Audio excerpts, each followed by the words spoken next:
Sartek IPTV méga defal na leen promotion pour ngeen mën a seetaan coupe du monde bi en toute tranquillité seetaan à l'aise chaîne bu leen neex Sartek defal na leen promotion du 1er octobre au 18 décembre au lieu de 39 500 l'année Sartek wàññi na leen ko ba 32 500 l'année 8000 chaînes en 32 500 Sartek rek la am contacter le 77 535 97 62 Sartek la télé de l'avenir.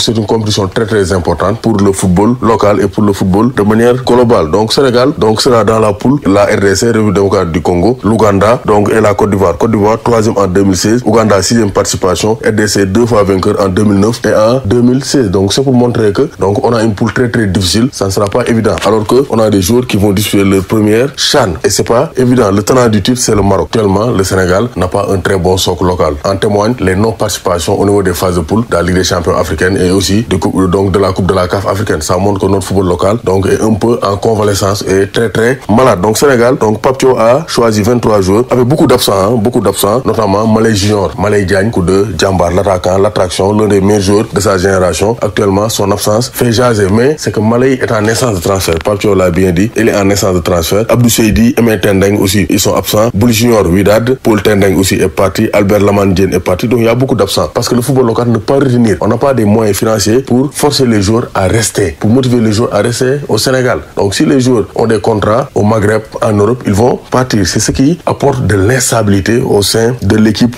de Pape Thiaw. Mais actuellement, je pense qu'il a pris des joueurs en forme. Melon Ndiaye Djaraf, donc c'est un joueur habitué maintenant. Donc Moutarou Baldé, le capitaine, Alioune Badara Fati, c'est un chevronné. Donc on a aussi Libas Ngom, Guédiawaye Football Club. Il y a des joueurs de Guédiawaye Football Club parce que Guédiawaye Football Club, il réalise un très bon début de saison. Comme Cheikh Ibra Diouf aussi, l'attaquant. On a Malick Mbaye, donc Moussa Kandé, Dakar Sacré-Cœur, qui va honorer ses premières sélections avec l'équipe nationale locale. On a Marouf Kane, on a Moussa Ndiaye aussi, ancien joueur de la zone 7A bis de Malicounda avec le président Ousseynou Gaye du Sénégal, avec de très bons profils. Donc vraiment, je pense que le football local sénégalais a un très bon vivier, mais le problème c'est la stabilité. Tous les joueurs généralement quittent après une saison, après 2 saisons, et ça rend instable le football local.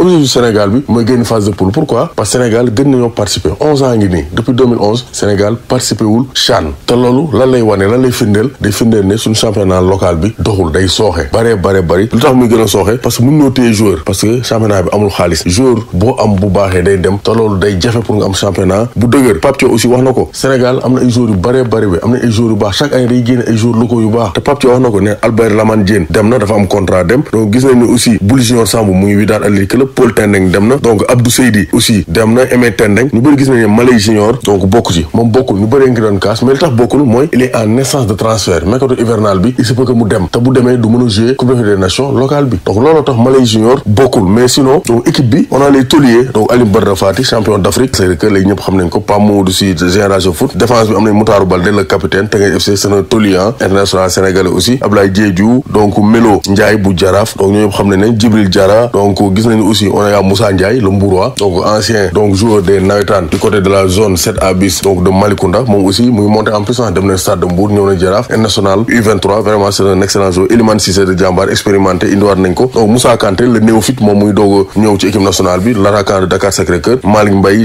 Raymond Diémé Ndour aussi ñëpp xam nañ ko ancien joueur du stade de Mbour Cheikh Ibra Diouf bu Guédiawaye Football Club ñu ngi def début de saison bu baax a baax et Pape Thiaw wax na ko objectif bi mooy génn phase de poule après lu ñu am jël parce que suñu poule bi dafa métti RD Congo moo ko gagné en 2009 et en 2016 mooy Coupe d'Afrique des Nations des joueurs locaux mais équipe bi globalement baax na y a des jeunes joueurs yi gën a nekk en forme actuellement la jël et ñu ngi ñaan quand même Sénégal def participation bu honorable ci CHAN bi war a am fële ci Algérie.